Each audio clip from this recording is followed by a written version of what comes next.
Even with only a passive interest in the American Civil War, the names of places like Antietam, Bull Run, Chickamauga, Gettysburg, and Shiloh conjure up images of mayhem and carnage. Let's hope that the national sin of slavery was paid for by the blood that soaked the soil of those hallowed places. In addition to the loss of 750,000 lives on the battlefield, an unknown number of civilian lives was exacted from the still youthful country. Popular culture has explored some of those civilian atrocities in movies like The Outlaw, Josey and Cold Mountain. For instance, Josey, Clint Eastwood's title character, loses his family and Missouri farm to the hands of pro-Union marauders, and out of the smoke and ashes of his loss, Josey gathers himself together and joins up with a pro-Confederacy local home guard. At the end of the war, Josey, who doesn't trust the U.S. government, quietly refuses to join his fellow guardsmen into surrendering to Union forces. You know, that was perhaps a good thing for Josey because Union soldiers, with the assistance of Josey's former commanding officer, who had changed sides, executed all of the members of Wales' unit. As a lone survivor, Jesse was declared an outlaw, and the rest of the movie is about the hunt for the outlaw Josey Wales. One doesn't have to look to the Ozarks of Missouri and Arkansas during the Civil War to find cases of real-world atrocities. Southern Appalachia saw more than its share of civilian bloodshed during the national tragedy. As we'll see today on the Vanntage Point, I'm going to share with you some seldom told cases of domestic terrorism and subsequent vendettas that scarred the mountainous region. One such case involved events connected to a pro-Union group of so-called bushwhackers led by Captains Goldman Bryson and later Enoch Voiles. I hope you'll join me. As I've mentioned in a number of videos, I was raised by my maternal grandparents, but I had a lot of interactions and support from my mom and dad as well as my father's parents. 3 of my grandparents were born and raised in the mountains and counties that border the Tennessee and North Carolina state lines. My dad's father was born a couple of counties over at the base of the Cumberland Plateau, but still in East Tennessee. All 4 of my grandparents were the youngest of each of their 10 or so siblings. That meant that their parents, my great-grandparents, were born before, during, and just after the Civil War. All of my grandparents, and parents too for that matter, were incredible storytellers. I can't count the number of times that I sat at their feet and listened to them describe real-world cases of moonshining, murders, farming, hunting, faith, and even extra-biblical supernaturalism. You might find it interesting that in our neck of the woods, the Civil War was colloquially remembered by the old-timers as the fighting between the Democrats and the Republicans. Despite living in secession states, my grandparents' grandfathers fought as Republicans or Unionists, although one started off as a lieutenant in the Confederate Army. I remember my grandmother Nanny telling me about a vendetta that was carried out against her great-aunt and Uncle Payne. Her aunt and uncle assisted the local Union militia that was led by their in-law, Captain Goldman Bryson. They didn't have any money, so they gave Bryson's men food and shelter from time to time. Word of their assistance reached the ears of the Confederate Home Guard. In a manner similar to what happened to Josey Wales, Uncle Payne was plowing the fields while his wife was busy inside their tiny log home. With the windows open, she could hear the faint sounds of birds happily chirping and a light breeze rustling the spring leaves on nearby shade trees. Her contentment was broken by the fading yet jarring sounds of several horses galloping toward the field where Uncle Payne was working. She ran to the window and immediately saw that the riders were members of the Confederate Home Guard, and she knew that they weren't there to help with the fields. So she gathered herself together and ran out the back door. Near the edge of the woods was a fallen hollow tree. It had been blown over a week or so earlier during a thunderstorm. It was large enough for her to take refuge in it, which she did.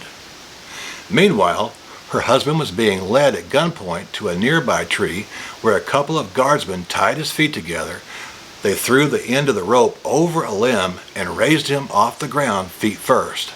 Aunt Payne could hear her husband's screams as he disemboweled him alive. Meanwhile, other guardsmen were searching for her.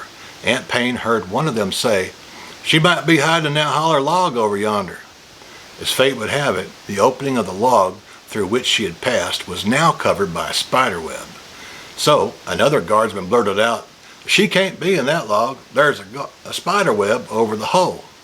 The mountains of western North Carolina and East Tennessee were never hotbeds for secessionist activities, that's for sure.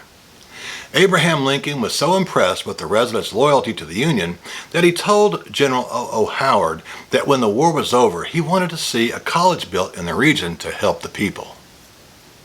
Some 32 years later, in 1897, Lincoln's wish became a reality. General Howard saw that Lincoln Memorial University was built in the shadows of the Cumberland Mountains, less than a mile from the Cumberland Gap and the border of Kentucky, Tennessee, and Virginia. You might also recognize the name Howard as in Howard University. The general founded Howard University in 1867.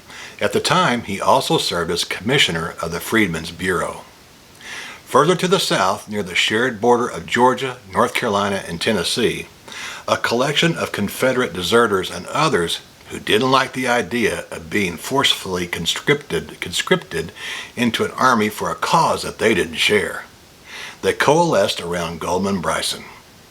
Bryson was a 44-year-old former soldier and a farmer who lived with his wife, Susanna A. Payne. Their farm lay in an area called 6 Mile, which is in Monroe County, Tennessee, a stone's throw from the border with Cherokee County, North Carolina. Out of concern for the disaffection in the mountains, on July 7, 1863, North Carolina's legislature created the Guard for Home Defense. It consisted of all males between the ages of 18 and 50 who were not already in the Confederate Army. Groups of pro-Union dissenters were infiltrated by Confederate agents, so their movements could be tracked. By then, Bryson's men called him Captain. After the creation of the Home Guard in 1863, many more men pooled into Bryson's group. One of his earliest followers was Enoch Voiles, a former lieutenant in the Confederate Army. I'll tell you more about him shortly. Bryson's boys were becoming a great concern to the Confederacy, so in October 1863, Confederate General John Crawford Vaughn, a native of Monroe County, led a small squadron of men, including a number of Cherokee Indians, in pursuit of Bryson's boys.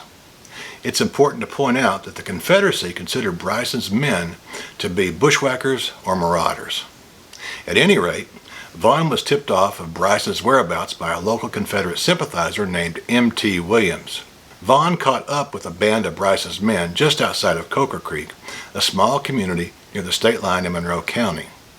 Bryson and a number of his men escaped, but 17 of his boys were captured. Another member of Bryson's company was captured. His name was John Ledford. He was taken to Murphy, North Carolina, where he was hanged without a trial in front of the courthouse. While the Cherokee volunteers tracked down and killed Bryson near Coker Creek, his 17 captured compatriots were led off by Vaughn and his remaining troops. The 17 prisoners were never seen again. It's believed that they were executed without trial. For that atrocity, the Confederate government chastised General Vaughn. By the middle of 1864, the remnants of Bryson's men were gathered together by their friend Enoch Voiles near Persimmon Creek, North Carolina. Voiles led his men to Knoxville, where the Union Army provided them with training. Voiles was commissioned a captain in the Union Army, and for the rest of the war, he and his men fought against the Home Guard in the mountains along the borders of Georgia, North Carolina, and Tennessee. Captain Bryson's company of scouts were officially recognized as a military unit of the United States Army by an act of Congress on March 1, 1869. Survivors who didn't join Voiles' company were paid pensions. Captain Enoch Voiles and his men also received a war pension. In Voiles' case, he was paid $12 per month, a hefty sum for those days. As we saw today, the fictitious story of Josey Wales is rooted somewhat in historical events. Civil War atrocities were committed against regular people who wanted nothing more than to farm and live their lives in peace. As we look to America in our generation, we can see that party hatred is raising its ugly head once more. Let's hope and pray that a similar conflict doesn't return to America. Well, I hope you got something out of today's show and will join me here again on the Vanntage Point. God bless you and yours. Bye-bye.